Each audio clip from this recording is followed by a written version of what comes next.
સુરત રોગચાળો વધતા આરોગ્ય વિભાગ એક્શન મોડમાં આવ્યું છે। શૈક્ષણિક સંસ્થાઓમાં આરોગ્ય વિભાગનું ચેકિંગ 3 દિવસીય આરોગ્ય વિભાગની કાર્યવાહી 3 દિવસમાં 711 સંસ્થાઓમાં ચેકિંગ કરવામાં આવ્યું। 109 સ્થળો પર મચ્છરોના બ્રીડિંગ મળી આવ્યા છે। બેદરકારી બદલ 59 સંસ્થાઓને નોટિસ ફટકારવામાં આવી છે। સંસ્થાઓ પાસેથી 59,000નો દંડ વસૂલવામાં આવ્યો છે।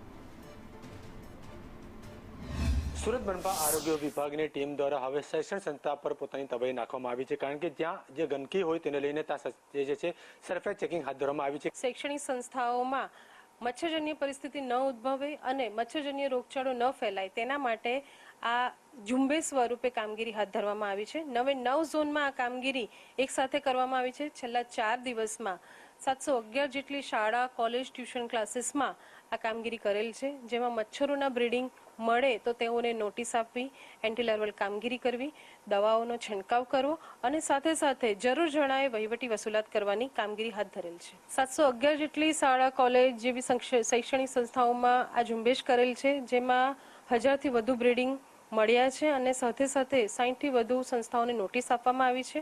તે ઉપરાંત 13 જેટલી સંસ્થાઓ જે છે તેમાં આપણે વહીવટી ખર્ચ વસૂલવામાં આવ્યો છે। કેમેરામેન ભૂષણ ચૌધરી સાથે જયેન્દ્ર પાંડે, સંદેશ ન્યૂઝ, સુરત।